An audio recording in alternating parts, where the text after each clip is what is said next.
allowances for me. I haven't slept much in the last 3 days because of the trouble in Haiti. And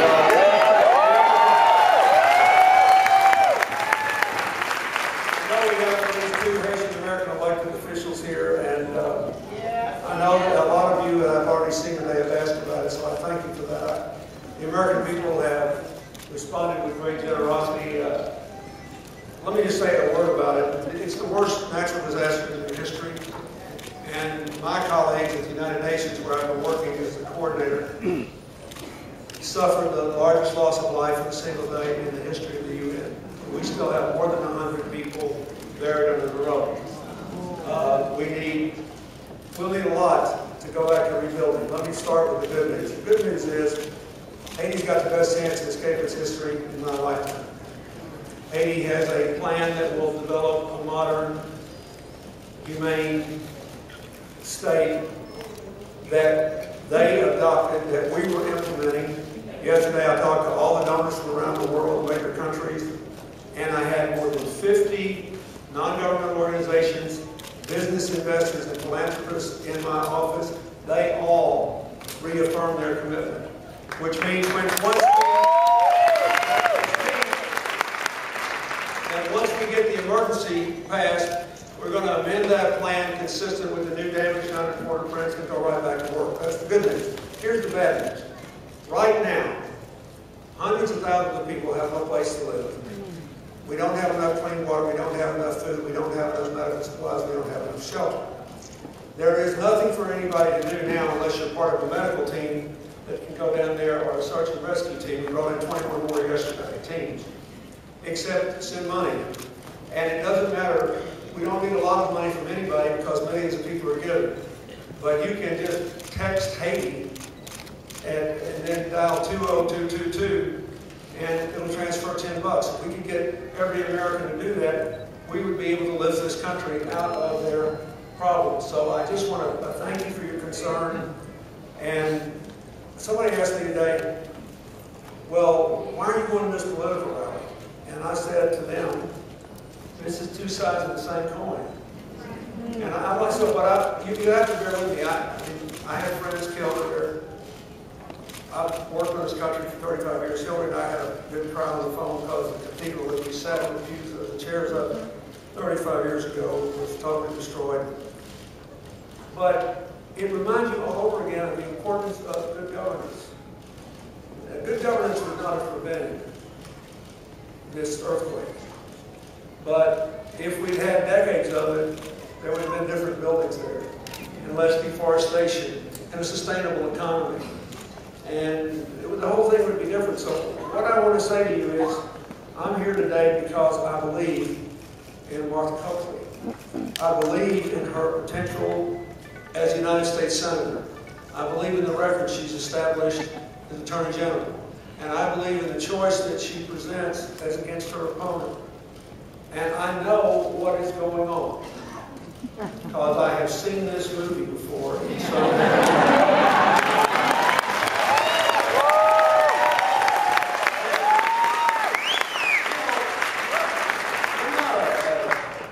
that's the great thing about being out of politics. You can say whatever you want.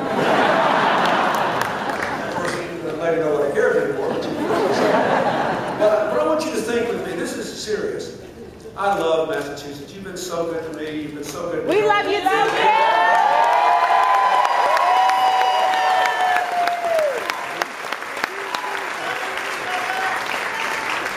But you know what's going on here. There is a mass national effort to discourage progressive independents from voting and to discourage disappointed liberals from voting. And the reason these polls are all over the place is nobody knows who's going to show up. What happened in 1994 is a 2-point deficit, which was a normal minor change in a midterm election, turned into a 6.5-point differential because of who showed up. So I came here to tell the people of Massachusetts this. This country's revolution was born in Massachusetts. The Revolutionary War was first won here. The war was over here years before it was finally finished. It started with the Boston Tea Party, and the right-wing Republicans have appropriated that on the theory that there was the Tea Party was a revolt against government. That is not true. The Massachusetts Bay Colony had a great democratic, accountable government. They were neither liberal nor conservative, they were communitarian. They believed we were all in this together, we got to go up or down together. What they were against was abuse of power. The people who have appropriated this Tea Party thing, saying, don't do anything about health care, don't do anything about energy, don't do anything about restraining the excesses of the financial companies, are saying, let's just stay with empowering the abusers of power. Martha Coakley says, issue number one, real issue between her and her opponent. And I watched that debate, by the way, so I listened carefully. And then I decoded all the code words. And I thought to myself, like I said, I'm old and she probably don't hear this. I thought, here are two good-looking young people. I resent them both. They seem like nice people and they're both self-made. But they have radically different views about what America needs at the dawn of the 21st century. Real issue number one. What should the government do about all these people that cause this horrible financial collapse? Now, Paul Volcker's 84 years old, said, look, finance is really important, but it doesn't really add to the economy. It's an intermediary institution. John Bogle, an 84-year-old Republican from Philadelphia, who founded the Index Mutual Fund, said he voted for Barack Obama for president. For the first time, he had to leave his party because his party was for a financial system of middle people who took too much out of the middle with no accountability. Ben Bernanke, who was appointed to the Federal Reserve Chairmanship by President Bush, said this crisis was caused by insufficient oversight of the powerful financial institutions of this country. Right. So if you want now, so this is real issue number one. Her opponent says government's the problem, we need to get them out of these poor people's hair. She said we should hold people accountable.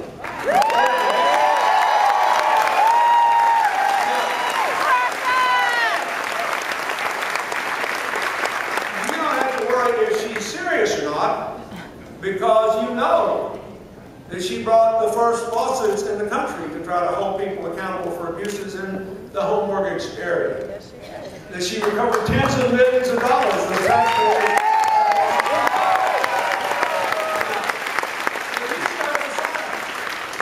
You really want to put Massachusetts, which gave birth to accountable government in this country and stood up against abuse of power, on the side of the power abusers? Or do you want to vote for Martha Copley? It's a pretty simple, straightforward.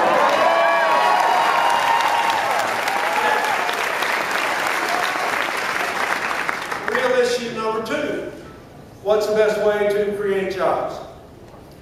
I hope I have some credibility. In our 8 years, we had 22.7 million new jobs. In the succeeding 8 years before the financial crisis, which cost us 7 million jobs, before that, they had 2.7 million jobs. In our 8 years, we moved 100 times as many people out of poverty as the previous Republican administration. Both of them had. In the next 8 years, poverty increased. So, I've studied this. What's our position? If we change the way we produce and consume energy, if we invest in solar and wind and efficiency, we can revolutionize the American economy, improve the national security, and save our children's planet, and create more jobs than we ever dreamed. What's his position? Let's do just what President Bush did the first time and have an across-the-board tax cut. Now, it sounds so good when people can't pay their bills. And I noticed in the debate there was that little code word. He said he was just doing what John Kennedy did. Did you notice it? Very clever, except not so.